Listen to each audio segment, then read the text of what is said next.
Stapitam jena Taisme Shigurave Namaha Shri Chaitanya Manobhistam Stapitam jena Bhutare Swayam Rupa Kadamayam Dadati Swam Padam Tikam He Krishna Karuna Sindhu Dina Bandhu Jagatpate Gopesha Gopika Kanta Radha Kanta Namostute Tapta Kanchana Gourangi Radhe Vrindavaneshvari Prichabhanu Sute Devi Pranamami Hare Priye Namo Mahavanyanyanya Krishna Prema Pradayate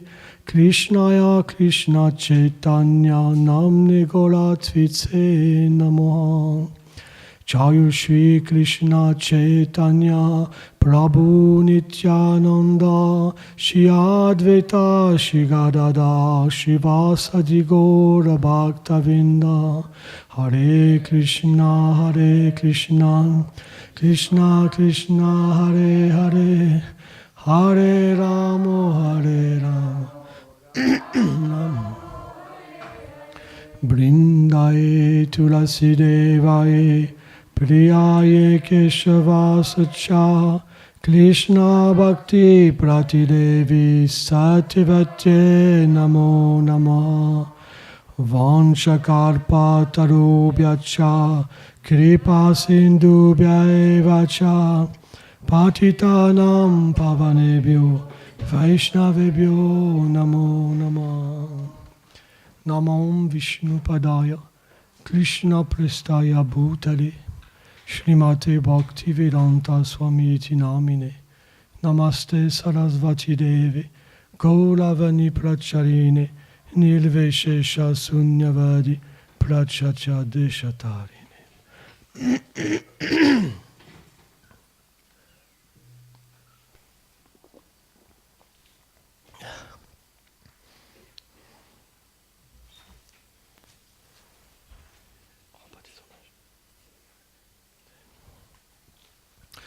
Donc aujourd'hui, c'est un jour d'extrêmement bon augure, puisque on fête un jour d'apparition du Seigneur Shri Chaitanya Mahaprabhu. Dans la Bhagavad Gita, c'est expliqué Yadhai Dhai Dharmasyam Gandhi Bharati Bhuttanab Dharmasyat Naptyamaham, que le Seigneur vient dans l'univers matériel, dans différents âges. Alors, pour beaucoup, c'est difficile de comprendre que le Seigneur peut venir dans le monde matériel. Les Védas expliquent qu'il existe d'innombrables univers matériels. Quand on dit innombrables, c'est comme illimité. Ils émanent du Seigneur dans sa forme de Mahavishnu. Et l'univers matériel est comparé comme une petite graine qui sort d'un pore de sa peau. Donc, la forme de Mahavishnu est quelque chose d'inconcevable. Et le Seigneur, qu'il manifeste tous ces univers, c'est expliqué qu'il rentre dans chaque univers, qui sont comme des bulles. Et il manifeste une forme unique, mais multiple dans chaque univers, qu'on appelle Garbhokashayi Vishnu. De Garbhokashayi Vishnu est manifesté Brahma. Brahma, c'est l'être vivant le plus qualifié, qui reçoit le pouvoir du Seigneur de sous-créer. Ça veut dire que tout est présent, les éléments matériels, Bhumi, Apo, Naro, Vayu, Kam, Mana, Vacha, comme la terre, l'eau, le feu, l'air, l'éther, mais aussi le mental, l'intelligence, le faux ego, l'essence.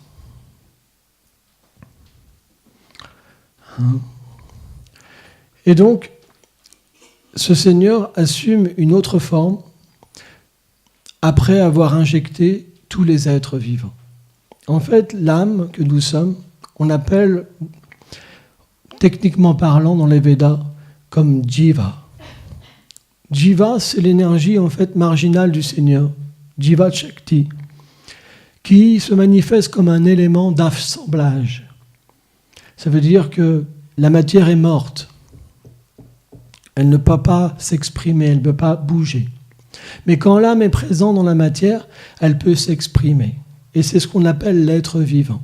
C'est ce qu'on appelle les animaux. C'est ce qu'on appelle les plantes, les arbres, les poissons, les insectes. Et même l'atome. L'âme est présente même dans l'atome.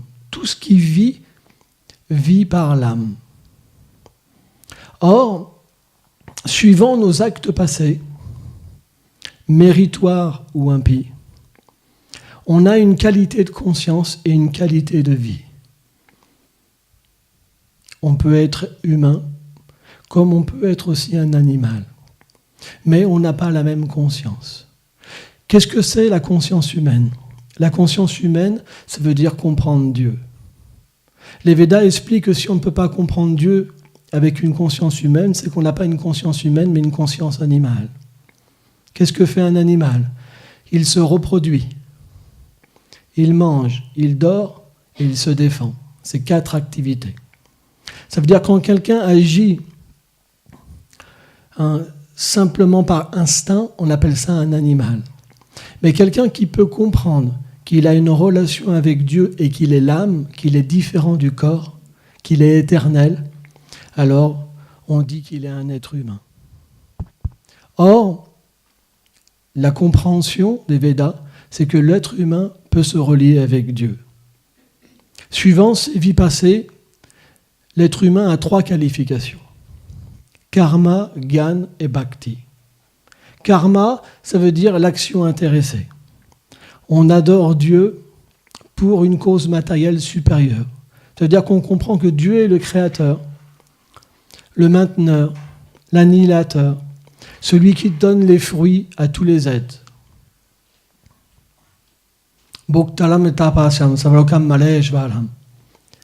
Il contrôle toutes choses, il donne le pouvoir à tous les êtres vivants. Ça, c'est ce qu'on appelle la conscience d'une personne qui est dans l'action intéressée. Ça veut dire qu'il peut comprendre Dieu jusqu'à un certain niveau, en rapport avec le corps. Et donc, il va prier Dieu pour être bien dans le monde matériel. Mais pas pour comprendre qu'il est différent du corps. La deuxième plateforme de conscience qu'expliquent les Védas, c'est le Gyan. Gyan, ça veut dire la connaissance spirituelle. À ce niveau-là, l'être vivant, il peut prendre conscience qu'il est éternel, qu'il n'a rien à voir avec le corps. Il n'a rien à voir avec les activités liées à l'action intéressée, qui mènent simplement une personne à renaître encore et à améliorer ses naissances. On peut même, en accomplissant certains sacrifices, renaître sur les planètes qu'on appelle des pritis, des ancêtres. Ça veut dire que notre famille qu'on était autrefois, en adorant le Seigneur, on peut renaître dans cette famille. Et après que notre punya, nos activités pieuses, sont épuisées, on peut renaître dans cette même famille sur la planète Terre. Ça veut dire qu'on tourne dans la même famille. Certaines personnes aspirent à ça. Et le Seigneur donne ça. Mais au niveau du Gyan, une personne, elle peut voir l'âme. Et elle peut voir qu'elle est une partie intégrante du Seigneur suprême. Qu'est-ce que ça veut dire ? Ça veut dire qu'elle est faite à l'image de Dieu. Mais au niveau du Gyan, elle ne peut pas comprendre sa relation avec Dieu. Ça veut dire qu'elle prend un recul sur l'action. Elle se détache de l'action et elle est sur un plan de neutralité et d'observer la nature matérielle agir. Mais même quand elle agit, elle ne se considère pas l'auteur de l'action. Et elle ne crée pas de réaction et d'action dans ce monde. Donc elle devient libérée des couches qui la recouvrent, comme le faux ego qui l'identifie au corps, comme l'intelligence et le mental qui recouvrent les fonctions de l'âme qui sont de ressentir, de discriminer, et toutes les couches qui représentent le corps grossier, comme la terre, l'eau, etc. Suivant les planètes, on a différentes sortes de corps, plus subtils ou grossiers. Donc une personne au niveau du Gyan, elle peut se retirer de ce plan et observer les gens dans la lutte pour l'existence. Et finalement, le troisième plan, qu'on appelle la bhakti, c'est où une personne, elle peut comprendre qu'elle est éternelle, mais elle peut aussi comprendre que le Seigneur suprême est aussi éternel et il est aussi une personne. Mais il n'a pas de corps matériel, il n'a pas de sens matériel, il n'a pas d'intelligence matérielle. Mais il a un corps transcendantal, Satchit Ananda, qui est complètement inconcevable, les Védas expliquent. Puisqu'il est illimité, tout émane de lui et en même temps, il peut agir. Bien qu'il est non-né, il peut apparaître. Bien qu'il ait le non-agir, il peut agir. C'est quelque chose qui est très difficile à comprendre. Et le plan de la bhakti, ça nous amène à comprendre que ce Seigneur qui est limité, il peut venir à notre niveau pour nous engager dans son service d'amour. Et c'est ce qu'on appelle prema, l'amour de Dieu. C'est la qualification en fait de l'âme. Tant qu'on n'arrive pas à cette qualification, on appelle une âme conditionnée. Ça veut dire qu'elle est conditionnée par ses activités passées. Elle pense qu'elle est un homme, elle pense qu'elle est une femme, et pourtant quand elle va mourir, elle reprendra une autre destination. C'est pourquoi les Védas expliquent que tant qu'on est conditionné, on pense qu'on est hindou, on pense qu'on est juif, on pense qu'on est musulman, on pense qu'on est chrétien, on pense qu'on est bouddhiste. Mais une fois qu'on est une âme réalisée, on dépasse ce plan d'existence pour comprendre que le Seigneur suprême ne s'adresse pas simplement à nous par rapport à notre qualification et nos vies passées, mais sur un plan où il peut nous introduire dans sa demeure suprême.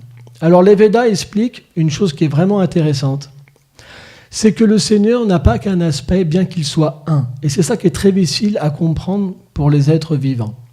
C'est que le Seigneur peut se multiplier à l'infini, puisqu'il est dans le cœur de chaque être. Il accompagne chaque être en tant que l'âme suprême. Mais aussi, il a des demeures éternelles, où chacun de nous, on a une place particulière et éternelle. C'est pour ça que on n'a pas tous la même relation avec ce même Seigneur. Selon nos vies passées et selon notre qualification, il y en a qui sont plus attirés vers la douceur. Ça veut dire que les Védas expliquent que plus le Seigneur manifeste sa douceur et plus la conception de Dieu disparaît au point que le Seigneur devient juste un objet d'amour illimité pour ses dévots. Alors que plus son opulence grandit et plus on perçoit qu'il est Dieu, la personne suprême. Mais quand le Seigneur manifeste trop d'opulence, on peut simplement que trembler.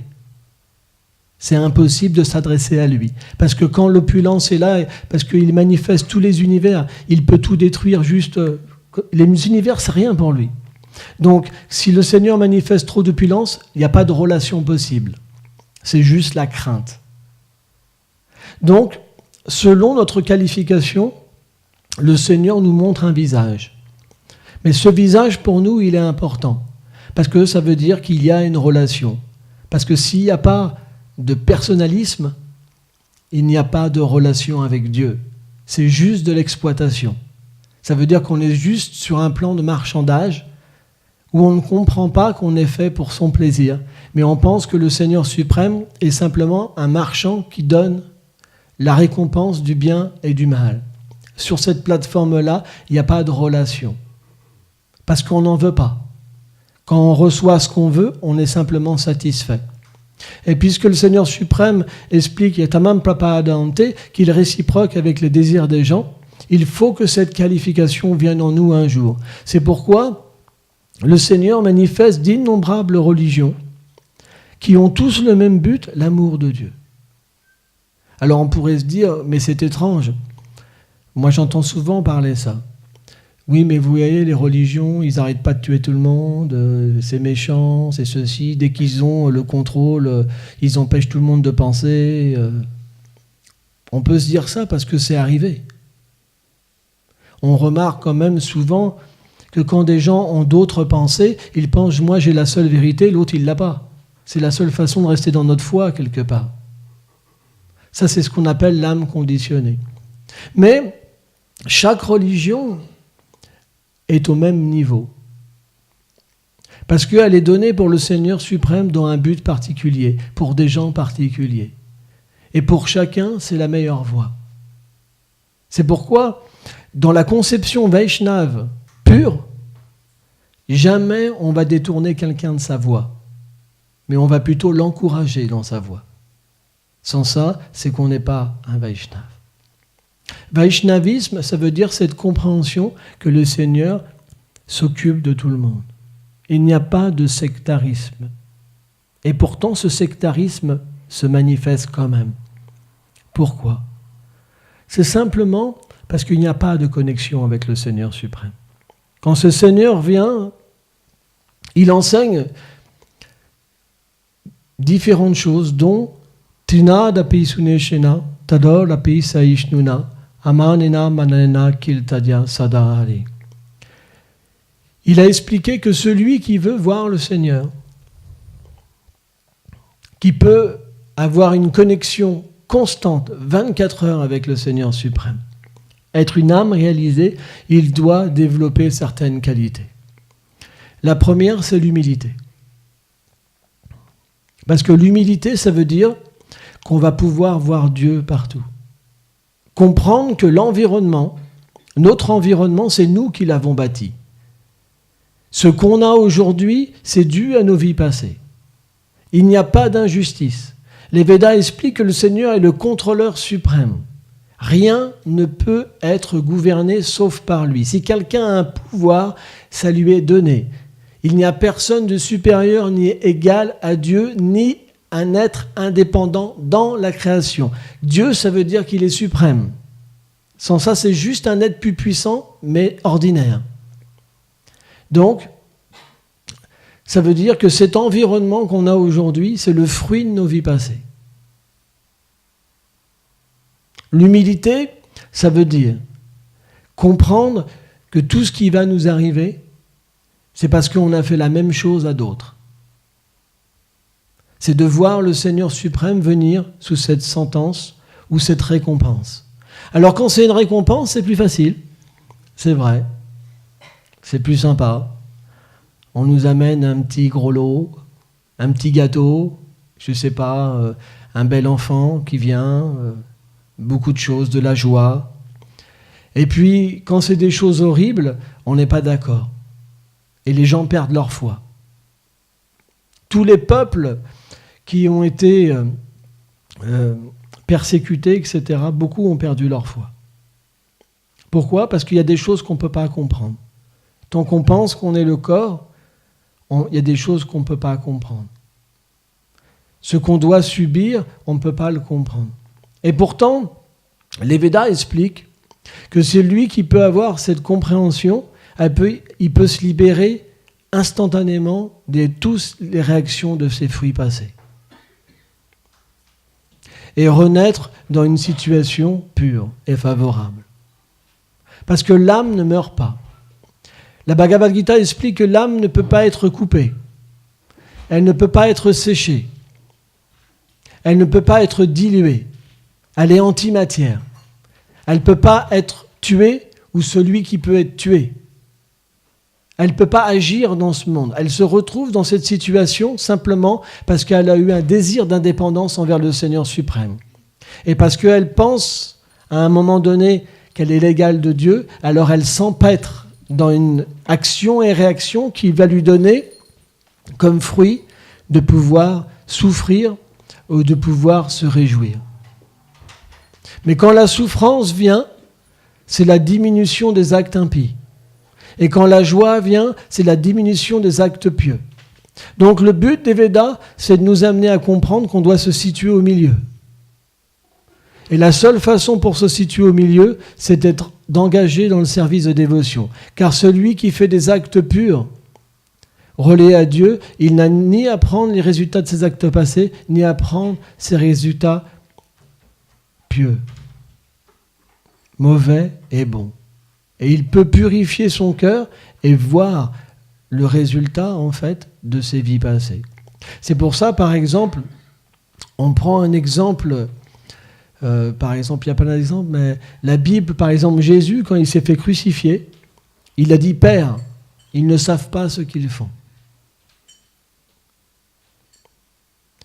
Ça veut dire que dans ce stade de l'humilité, on peut comprendre que les êtres agissent dans l'ignorance de leur réalité éternelle. C'est pourquoi une deuxième qualité s'ajoute à l'humilité, c'est la tolérance. Un être qui peut voir sa vérité et qui peut voir Dieu partout, il peut tout tolérer. Et il ne peut pas être touché par les circonstances matérielles. On prend l'exemple d'un grand saint qui s'appelait Haridas Thakur. Haridas Thakur, il était né dans une famille musulmane, mais il chantait les noms du Seigneur Hari, qui est un nom éternel de Dieu, mais qu'on qualifie en Inde comme un nom hindou. Les noms de Dieu sont éternels. Jéhovah, tous les noms de Dieu sont éternels. Ils ne sont pas donnés par une personne. Ils ne viennent pas un temps donné. Ils sont au-delà de la nature matérielle et du temps. Ils apparaissent dans le monde selon les dévots du Seigneur qui viennent naître. Et selon les prophètes qui remettent en vigueur ce nom en fait du Seigneur suprême. Mais celui qui peut voir le Seigneur, il peut tout tolérer. Et donc Haridas Thakur, il a été jugé parce qu'il chantait les noms hindous. Et le gouverneur, qui était un mauvais gouverneur, parce qu'il y a des fanatiques partout, comme il y a des bons religieux partout, vous trouverez des très bons religieux chez les musulmans, chez les juifs, chez les chrétiens, chez les hindous, comme vous trouverez des extrémistes. C'est normal. Et bien là, c'était un extrémisme musulman. Et parce que c'était un musulman qui chantait un nom d'un hindou, il lui a dit « Mais comment tu peux faire une telle chose ?» Et Haridas Thakur, il a juste souri. Il a dit « Aujourd'hui, je perçois l'énergie illusoire du Seigneur qui te fait croire que je suis un hindou et que tu es un musulman. » Et quand Haridas Thakur a dit ça au gouverneur, le gouverneur est devenu très méchant. Et il a dit « Il faut qu'il meure. » Mais il faut qu'il ait une mort atroce pour que tous les gens aient peur d'aller vers une autre voie. Et ils leur ont dit il devra être fouetté sur 22 places de marché. Donc d'habitude, une place ou deux, ça suffit pour tuer quelqu'un. Mais Haridas Thakur, parce qu'il chantait le nom de Dieu avec une pure dévotion et qu'il était une âme réalisée, les bourreaux, ils avaient beau le taper, ils étaient très forts, ils avaient reçu l'ordre de tuer Haridas Thakur. Mais Haridas Thakur, il ne sentait rien. Même son corps, il ne pouvait même pas avoir une égratignure. Et donc les gens, ils criaient, parce que Haridas Thakur, c'est un être divin, c'est un associé du Seigneur qui vient dans ce monde pour enseigner. Il y a des très grands dévots du Seigneur, comme Moïse par exemple. Ce n'est pas des êtres ordinaires. Vous ne pouvez pas attaquer Moïse. Ce n'est pas possible. C'est un associé du Seigneur. Il reçoit le pouvoir du Seigneur. Même Moïse, on m'a expliqué une fois qu'il s'est même un jour fâché contre le Seigneur suprême. Pourquoi ? Parce qu'ils ont une relation tellement intime avec Dieu. Ils peuvent parler avec Dieu directement. Ils peuvent voir Dieu directement. Ils savent beaucoup plus que ce qu'ils enseignent encore. Ce sont simplement des instruments du Seigneur envoyés. Haridas Thakur était une telle personne. Et il était tellement beau. Il avait des yeux pareils au lotus. Il était brillant comme l'or. Il avait des bras jusqu'aux genoux. Et quand il pleurait d'amour. Tout son corps était empli d'extase. Et les gens, ils ne pouvaient pas supporter que Haridas Thakur se faisait frapper. Même les animaux ne pouvaient pas supporter. Tout le monde pleurait, tout le monde criait. Mais Haridas Thakur, il ne sentait rien. Ils l'ont frappé sur une place, 2 places, 10 places, 20 places. Au bout de 20 places, il ne sentait rien. Il souriait. Et là, ils étaient fatigués, ils n'en pouvaient plus, les bourreaux. Ils n'avaient plus de force. Et là, à ce moment-là, le gouverneur a dit « S'il vit encore, je tue vos femmes et vos enfants. » Imaginez-vous comment ils l'ont frappé. Si vous étiez un bourreau et qu'on vous dit que s'il ne meurt pas, cette personne, je vais tuer votre femme et vos enfants, eh bien vous y allez. Mais Aridas, il ne sentait rien du tout. Il était complètement en union avec le Seigneur suprême. Et à un moment, les bourreaux, ils sont tombés à ses pieds en pleurant. Ils ont réalisé, on ne peut rien faire contre cette personne. On ne peut rien faire. Ils sont tombés en pleurant, ils pleuraient à ses pieds. Aridas, Aridas. Et Aridas, il était en extase. Et les pleurs a fait qu'il a retrouvé sa conscience externe. Il a vu 4 bourreaux énormes, complètement en sueur, complètement fatigués, en train de pleurer. Il lui demandait pardon. Et il s'est dit, mais qu'est-ce qui se passe ? J'ai fait quelque chose de mal. Je suis la cause de votre souffrance. Qu'est-ce que je peux faire pour vous ? Je ne peux pas être la cause de la souffrance de quelqu'un. Dites-moi, qu'est-ce que je peux faire pour vous ? Et là, il a dit, s'il te plaît, Aridas, s'il te plaît, meurs. Parce que si tu ne meurs pas, le gouverneur va tuer nos femmes, nos enfants et nous certainement. S'il te plaît, aie pitié de nous. Vous vous rendez compte la puissance d'un dévot de Dieu. Et là, Aridas Thakur, il s'est dit, comment je peux exister si je suis la source de la souffrance d'un être ? Et là, par ses pouvoirs mystiques, c'est un pouvoir yogique, il a mis l'âme dans la moelle épinière, et à ce moment-là, il n'y a plus de vie dans le corps. Plus de respiration, plus de pouls, plus rien. Et là, automatiquement, ils ont dit, il est mort, il est mort. Là, c'était la grande joie. Ils ont commencé à jubiler. Et donc, ils ont fait le plan que s'il était enterré, il aurait un bon futur, il pourrait aller au paradis.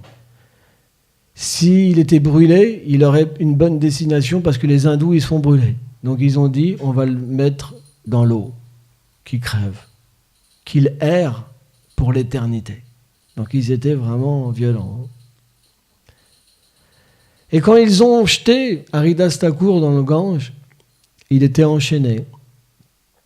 À ce moment-là, un peu après, Aridas Thakur, il a repris existence et il est sorti de l'eau. Et quand il est sorti, il était effulgent comme un soleil. Et les gens se sont dit, c'est un fantôme, c'est pas Aridas Thakur, c'est un puissant fantôme. Et il était devenu tellement puissant par la grâce du Seigneur que partout où il allait, les gens avaient l'amour de Dieu. Les gens devenaient intoxiqués par l'amour. Ils pleuraient, ils se roulaient par terre, ils criaient, parce qu'il y avait tellement d'amour en eux qu'ils ne pouvaient même plus supporter. Il y en avait même qui quittaient leur corps. Et là, le gouverneur, tous, ils ont réalisé que ce n'était pas un être ordinaire. Donc ils lui ont dit, écoute Aridas, on t'autorise maintenant, tu peux chanter comme tu veux. Donc, une tolérance extrême et un respect extrême. Après la tolérance, c'est le respect. Parce que quand on comprend que le Seigneur est derrière toute chose, qu'il est notre ultime recours, qu'il est notre ultime protecteur, alors il y a cette vision, en fait, que le Seigneur est dans le cœur de chacun. Et il y a aussi l'âme. Et naturellement, il y a un respect en proportion pour chaque être vivant. Sur cette plateforme Bhagavat, de la pure dévotion, on peut véritablement voir ce qu'est une personne, ce qu'est l'âme, et la relation que tous les êtres ils ont avec le Seigneur suprême. Donc ce Seigneur, il vient dans ce monde. Alors on pourrait se dire, mais comment c'est possible que Dieu vienne dans ce monde ? On peut prendre un exemple qui est simple. Si on ouvre un livre, un géo, je ne sais pas ce que vous voulez, avec, vous allez découvrir un pays que vous ne connaissez pas, une civilisation que vous ne connaissez pas, et puis vous vous dites, j'ai envie d'y aller. On a ce pouvoir de se déplacer dans la création de Dieu.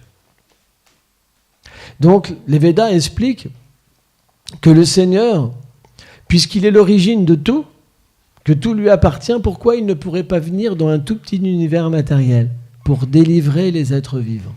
Parce qu'en fait, quand l'âme conditionnée vient dans le monde matériel, c'est expliqué qu'elle oublie sa conscience spirituelle, parce qu'elle ne pourrait pas s'identifier au corps et avoir une activité matérielle, un désir qui n'est pas lié avec le Seigneur suprême. Donc pour combler son désir, le Seigneur explique qu'il recouvre l'être de l'énergie matérielle. Maya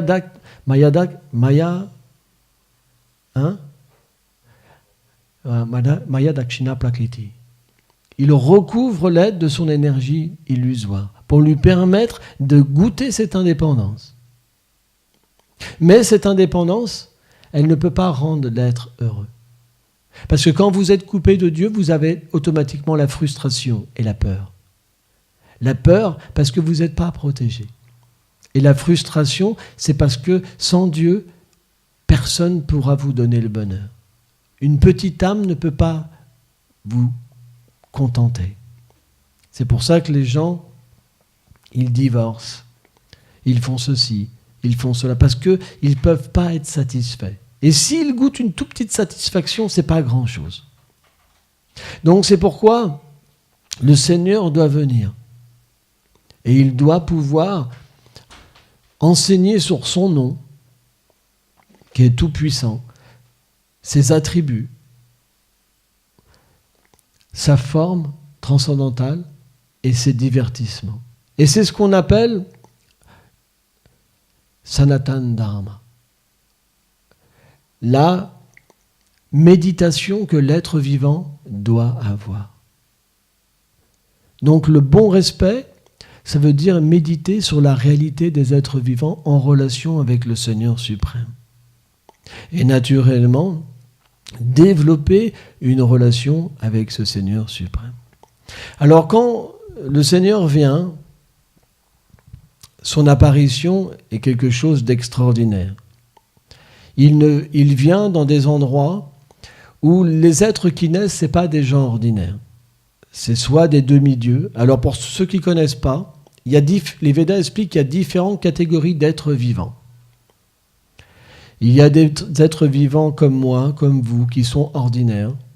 Il y a des êtres qui sont bien plus puissants et qui régissent l'univers matériel, qui sont comme des employés du Seigneur suprême. Ils régissent les éléments. Et on appelle ça les Devas, comme Indra, comme Ganesh, comme Shiva, comme Surya. C'est ce qu'on appelle des demi-dieux. On appelle ça comme ça pour que les gens ne puissent pas confondre avec Dieu. C'est pour ça que, par exemple, la religion hindoue, c'est difficile à comprendre. Les Anglais, ils ont appelé ça hindouisme. Ils ont tout mélangé, ils ont fait un sac. Et ils ont dit, ça, c'est ce qu'on appelle l'hindouisme.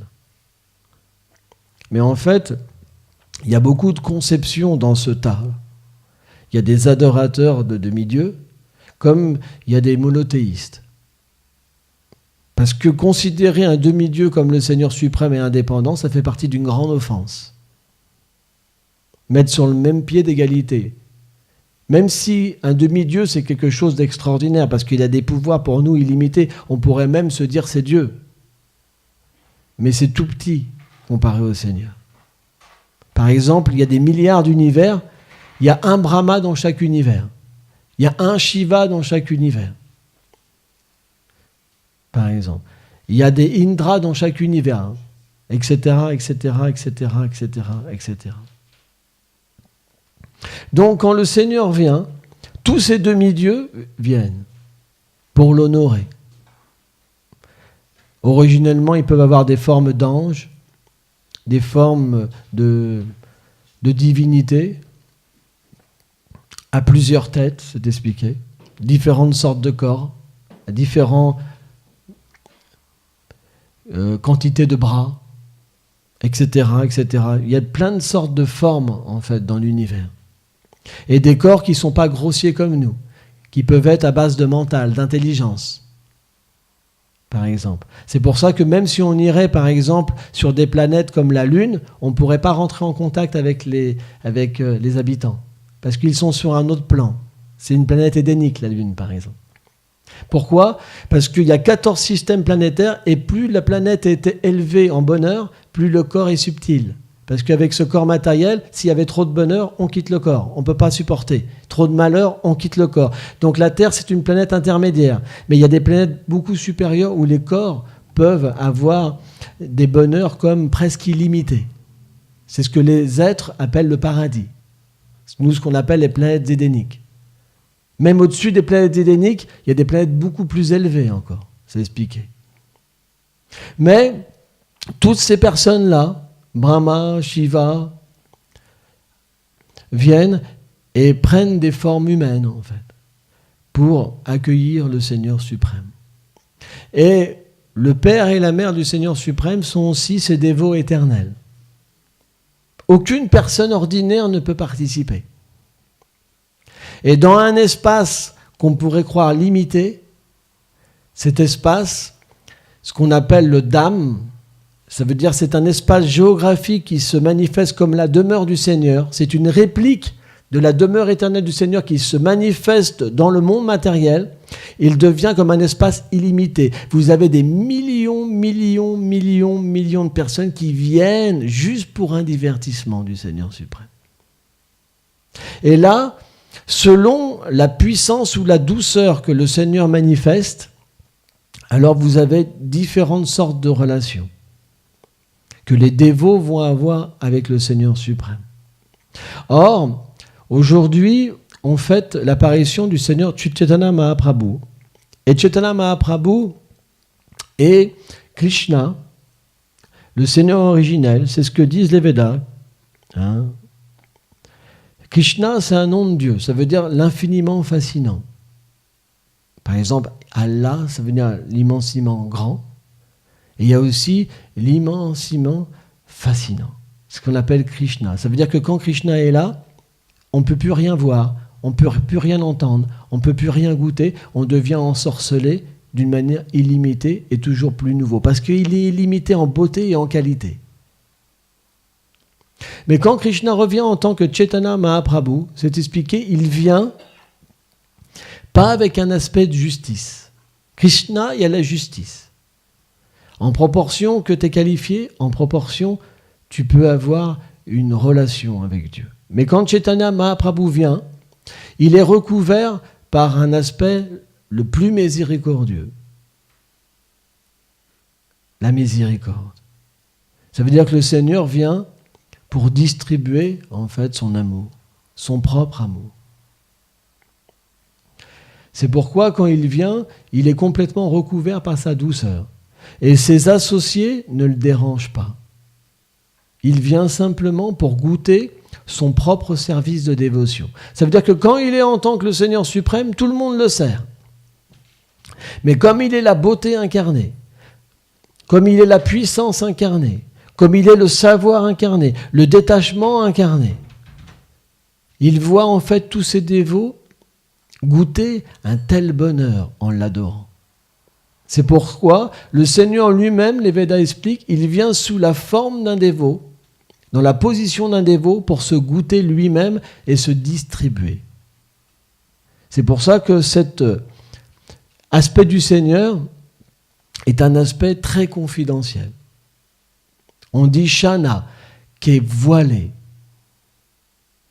Et quand le Seigneur est apparu, il y a différents divertissements, dont quelques-uns que je vais expliquer.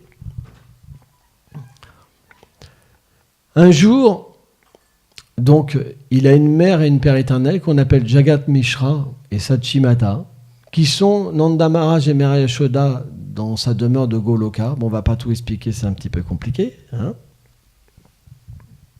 mais ils sont des manifestations de son énergie interne, l'indigne de félicité. Ça veut dire que le Seigneur se manifeste sur certaines formes qui sont ses associés. Ce n'est pas des gens ordinaires. Et c'est des gens qui ont un amour illimité, parce qu'on ne peut pas relationner avec Dieu sans être illimité. Donc le Seigneur dote de pouvoir des êtres vivants pour goûter l'amour. C'est pour ça que nous, on veut un père. C'est pour ça que nous, on veut une mère. C'est pour ça que nous, on veut des enfants. C'est pour ça que nous, on veut des amis. Parce que ça existe en Dieu. Rien ne peut exister qui n'existe en Dieu, qui n'existe d'une façon externe, manifestée. Tout doit exister en lui. Parce qu'il est l'origine de toute chose. Des sentiments aussi, de la beauté, de l'amour. C'est pourquoi on aime une famille, on aime des enfants, on aime incarner un rôle de père, mais on aime aussi être un enfant. On aime être un créateur, parce que l'âme, elle est dotée de ces qualités. Mais quand elle est conditionnée et qu'elle n'est pas, elle expérimente ces qualités séparées de Dieu, alors ça l'enchaîne dans une conception corporelle de l'existence. Donc quand le Seigneur est apparu, c'est expliqué que le Seigneur n'apparaît pas par la semence, déjà. Il se manifeste en fait dans le mental de son dévot. Il y a une sorte de grossesse, de fausse grossesse. Le livre Harivamsha explique, un des Puranas. Et à ce moment-là, quand c'est le moment opportun, le Seigneur se manifeste mystiquement. Et avant qu'il se manifeste, il était dans le mental de Mère Sachi, présent dans son mental, comme il est présent dans le cœur. Un jour, il a apparu de la narine de Brahma, sous sa forme de Varahadev, par exemple. Il peut apparaître de n'importe quelle circonstance, ou même sans l'aide de quoi que ce soit. Parce qu'il est tout puissant. C'est ce qu'on appelle des lilas, des divertissements. Parce que le Seigneur aime se divertir. C'est pour ça qu'on aime aussi se divertir. Et quand, en fait, Mère Sachi était dans cette extase de recevoir le Seigneur, tous les demi-dieux sont venus, en fait, sous des formes humaines, mais aussi sous des formes invisibles. Et en fait, on avait l'impression qu'il y avait des fantômes qui venaient. En fait, quand l'être vivant quitte le corps, il se retrouve dans un corps subtil. Et s'il a fait des mauvaises activités, il peut errer dans son corps subtil sans avoir de corps grossier pendant un certain temps. C'est pour ça qu'un fantôme peut entrer dans une personne et le posséder en disturbant, en déréglant les aires vitaux. Vous voyez des gens comme ça ? Par exemple, vous voyez des gens, moi ça m'est déjà arrivé en fait, des gens qui me parlaient « je vais te tuer ». Alors après, il fallait faire quelque chose pour que la personne parte. Et puis après, il pleurait, il dit « mais qu'est-ce qui s'est passé ? Qu'est-ce qui s'est passé ?» On a eu des gens comme ça, vous vous rappelez ? C'est effrayant. Oh là là là là. Quand vous avez le fantôme qui parle comme ça, dans toutes les traditions, c'est quelque chose de connu. Jésus, il a beaucoup délivré des gens, en fait, qui étaient hantés. Et donc, quand les demi-dieux venaient sous une forme invisible, les associés du Seigneur pensaient en fait que c'était des fantômes. Et ils chantaient des mantras. Et même, ils ont fait même venir un exorciste. Et ça faisait beaucoup rire les demi-dieux. Donc, un jour, il y avait un brahmana qui était un grand dévot du Seigneur, et qu'il venait parfois visiter des maisons. Quand des grands dévots viennent chez vous, c'est une opportunité d'entendre la parole de Dieu. Et si quelqu'un est très avancé dans l'amour de Dieu, dans sa connexion avec le Seigneur suprême, c'est quelque chose qui est très bénéfique, parce que ça nous fait progresser spirituellement. On reçoit une qualification. On dit « dis-moi qui tu fréquentes, je te dirai qui tu es ». Moi, par exemple, quand j'étais jeune, et j'ai été un voyou, et j'ai été quelqu'un de très mauvais, parce que j'étais mal associé. Le jour que je me suis associé avec un saint, du jour au lendemain, j'ai changé. Donc je sais ce que c'est l'association. On peut devenir une bête féroce en étant mal associé, un être les pires. Comme si on est bien associé, on peut devenir aussi un saint. Tout est une question d'association. Quand on boit, par exemple, un liquide qui nous enivre, on peut devenir très bête. Mais si on boit une boisson qui est très bonne pour la santé, alors on a une bonne conscience, par exemple. Donc tout ce qu'on fait, c'est un principe d'association, avec le son, avec la vue, avec le fait de manger, etc., etc. Que dire une association de cœur, quand on échange des sentiments. Donc c'est pour ça que c'est très important l'association. Et donc un jour, ce brahmana, il s'est présenté donc à la demeure des parents du Seigneur. Et naturellement, comme c'était un être très avancé, ils l'ont accueilli. Les parents du Seigneur étaient pauvres, parce que le Seigneur choisit parfois aussi de venir parmi les pauvres. C'est sa nature. Mais en même temps, il y a une richesse qui est comme illimité, mais caché. La vraie richesse, c'est l'amour, pas l'argent. Hein? Donc le Seigneur doit venir donner cet exemple. Parce que les gens, pour l'argent, ils oublient Dieu. Pour l'argent, ils se tuent. Pour l'argent, ils mentent. L'argent, c'est comme un poison, si on n'est pas pur.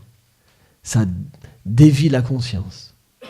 Et donc, ils lui ont dit, oh, Brahmana, s'il te plaît, sois notre invité.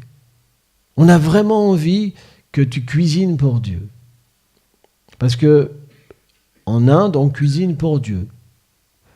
Parce que le Seigneur peut accepter l'offrande de nourriture et la sanctifier, et faire en sorte que cette nourriture, elle devienne phala, elle devienne du nectar, qu'elle puisse purifier l'être, et le Seigneur peut se relier avec l'être à travers la nourriture. Donc, la tradition, c'est quand il y avait une personne très avancée, on préparait la cuisine, et on lui dit, s'il te plaît, cuisine.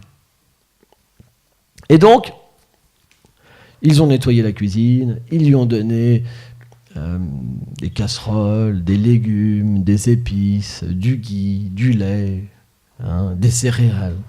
Et il a commencé à cuisiner. Et au moment que tout est prêt, on a une assiette pour le Seigneur. C'est interdit de manger dedans. C'est l'assiette du Seigneur suprême. Et on met un peu de chaque préparation et après on l'offre avec des mantras. Avec une cloche et des mantras. Et quand le Seigneur, qui était un enfant, sous un aspect d'enfant, il a entendu ça, il est venu et il a pris la nourriture. Et là, le brahmana, c'est interdit de faire ça. Et là, le brahmana a dit, hé, l'offrande, l'offrande. Et là, son père, quand il a vu ça, il a pris un bâton, il a couru après le Seigneur suprême. Et là, le brahmana, il se dit, oh, aujourd'hui, le Seigneur, il veut que je jeûne. C'est pas grave. On ne doit jamais se battre contre la volonté. Et Jagannath Mishra, le père du Seigneur, a dit, si, c'est la faute de mon fils, je vais le frapper, je vais le corriger. J'ai ce pouvoir, je suis son père. Et là, le brahmana, il dit, mais comment tu peux accuser un enfant qui ne connaît pas les règles d'avoir fait une faute? Tu ne peux pas faire ça. Accepte que la providence veuille que je jeûne. Tout vient par la volonté du Seigneur. Et là, Jagannath Mishra, il a dit, oh, s'il te plaît, écoute, fais ça pour nous. On ne peut pas accepter ça. Il faut que tu manges aujourd'hui. Parce que tu vis dans la forêt, tu vis que de racines et de fruits. Au moins, s'il te plaît, prends un bon repas chez nous. On va garder l'enfant. On va le mettre en haute sécurité. N'aie nulle crainte. Donc ils ont tout nettoyé, ils lui ont rapporté des légumes, ils ont lavé les casseroles, tout. Et là, ils cuisinent. Et ils vont dans une autre maison où ils cadenassent les portes. Alors, il y avait des gardes partout, il y avait ses mères qui le surveillaient. Et là, ils lui disent, c'est bon, tu peux y aller. Il n'y a aucun risque. Et donc, ils commencent à cuisiner, ils cuisinent. Et puis, au moment de l'offrande, toujours pareil, il y a l'énergie, en fait, qu'on appelle Yoga Nidra, l'énergie de sommeil que le Seigneur a manifestée et tout le monde est tombé endormi. Et là, en souriant, il est sorti et il a pris la nourriture et il l'a mangée. Ah, hélas, hélas. Et là, son père qui s'est réveillé entre-temps court après et puis il pleurait, il n'en pouvait plus. C'était vraiment la désolation totale, quoi. C'était la honte de la famille, quoi. Tout était perdu, quoi. Vous recevez une grande personnalité, un grand saint, et votre fils lui-même gâche 2 fois les offrandes en fait du culte. Et donc à ce moment-là, le sage, il a pris la décision, là maintenant il est trop tard, je vais juste donner moi des racines et des fruits. Le Seigneur veut que je jeûne aujourd'hui. Pourquoi vous allez contre sa volonté? C'est pas votre enfant qui est en cause, c'est parce que le Seigneur veut ça. Et là, à ce moment-là, il y a eu le frère de Chaitanya Mahaprabhu, Vishvarup, qui est apparu. Et Vishvarup était une manifestation d'Anantashesh, Nityananda. Et quand le brahmana, il a vu Vishvarup, il était tellement beau qu'il est devenu complètement en extase, complètement suffoqué par sa beauté. Et là, à ce moment-là, Vishvarup, il est tombé aux pieds du sage. Il a dit, s'il te plaît, tu ne peux pas quitter ma demeure sans manger. Il faut que tu cuisines. Et Vishvarup était tellement beau, il est rentré dans le cœur du sage, et le sage, il n'a pas pu faire autrement. Et il a promis, je te promets que tu pourras aller au bout de ton sacrifice aujourd'hui. Donc il a recommencé. Et Chaitanya Mahaprabhu, pareil, il est arrivé, et là, quand le brahmana a vu pour la 3e fois le Seigneur, là, c'était fini, et là, le Seigneur s'est manifesté dans sa forme éternelle, dans sa forme de Krishna. Il a manifesté 8 bras, et il a manifesté toute sa demeure éternelle avec ses associés. Et là, le brahmana, il a pu rentrer dans la demeure du Seigneur et voir le Seigneur. Et le Seigneur lui a dit, en fait, tu es mon dévot éternel. Tu viens vie après vie pour faire ce divertissement pour moi. Et vie après vie, je mange ce que tu m'offres.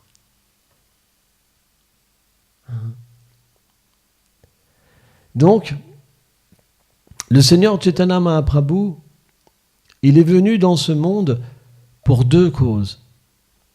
Pour ses dévots. Parce que souvent, les asuras, ce qu'on appelle les êtres à mentalité démoniaque, viennent persécuter ses dévots. Il vient pour les délivrer. Par exemple, pour le peuple hébreu, il a envoyé Moïse. Mais Moïse, pour nous, on appelle Saktyavesh Avatar. Ça veut dire que c'est un représentant du Seigneur suprême, mais en pouvoir. C'est à la fois pas différent dans le sens où il a le pouvoir de Dieu, mais à la fois c'est différent parce que c'est un jiva, c'est un être vivant. C'est un associé du Seigneur. Et le Seigneur vient sous cette forme parfois pour délivrer ses dévots. Parfois il vient personnellement. Et quand il vient personnellement, il vient aussi pour les délivrer de la séparation qu'ils ont avec lui. Parce que la séparation, c'est expliqué que c'est un très haut niveau de sentiment spirituel. Il n'y a pas de douleur dans un dévot du Seigneur, mais la séparation, c'est une sorte d'extase où le dévot se lamente d'être séparé avec Dieu. Parfois, le Seigneur fait naître ses associés pour après apparaître et les délivrer. Et il vient aussi pour les gens pieux, pour donner ce qu'on appelle le dharma, la religion. Et dans cet âge, dans cet âge, le dharma, la religion, c'est de chanter le nom de Dieu. C'est pourquoi toutes les religions chantent le nom de Dieu. Parce que dans cet âge, on est tous très limités dans le fait de faire des ascèses, des austérités. On est toujours malade, toujours en anxiété, on a toujours des problèmes. Et comme le nom de Dieu n'est pas différent de Dieu parce que le Seigneur est absolu, on peut être dans sa présence instantanément. Et selon notre qualification, on peut rentrer en contact avec lui directement ou pas. Ça, c'est notre qualification. Si on est humble, plus humble qu'un brin d'herbe, qu'on veut véritablement que le Seigneur nous contrôle, si on est tolérant, qu'on peut tolérer toutes les adversités du monde matériel, et si on offre nos respects à tous les êtres, alors on peut chanter purement, Kirtanya Sadali, constamment. Et là, à ce moment-là, on peut réaliser le lien éternel qu'on a avec le Seigneur suprême. C'est pour ça que dans cet âge, tous chantent le nom de Dieu. Et il n'y a pas un nom de Dieu meilleur que l'autre. Simplement, c'est selon l'attirance qu'on a, selon notre disposition envers Dieu, qu'on va aimer un nom particulier et être attiré par un aspect du Seigneur. C'est pourquoi on ne devrait pas se battre et se juger. Aujourd'hui, par exemple, on a des amis qui viennent, qui ont une autre croyance, une autre vision du Seigneur. Le Seigneur se dévoile différemment à eux et ils découvrent comment nous, le Seigneur se dévoile à nous. Ils ont 2 choix.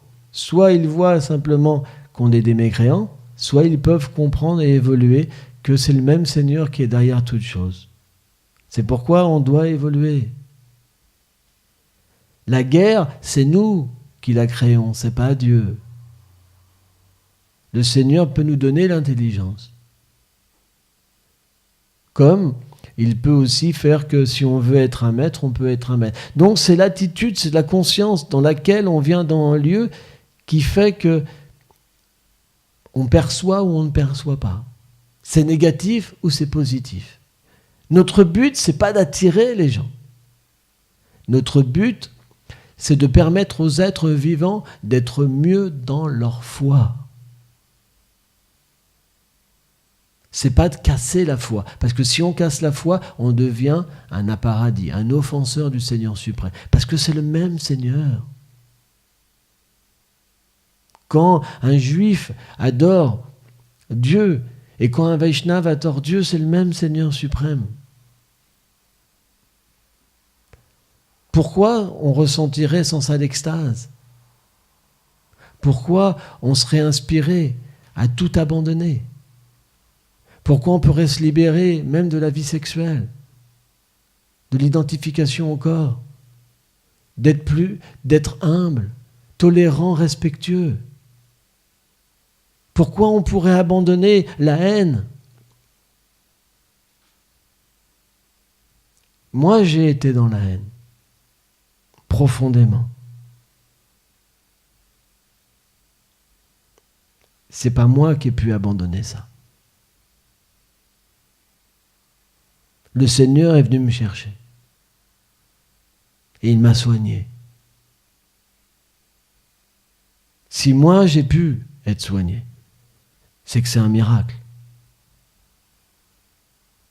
Parce que la vie que j'ai eue avant, elle est condamnable. Si une personne comme moi a pu changer, c'est parce que Dieu est tout-puissant. Et si les autres peuvent changer, c'est que ce même Seigneur est puissant. Donc, notre but, c'est véritablement l'harmonie. Bon, on va s'arrêter là. Jai Chaitanya Mahaprabhu ki jai.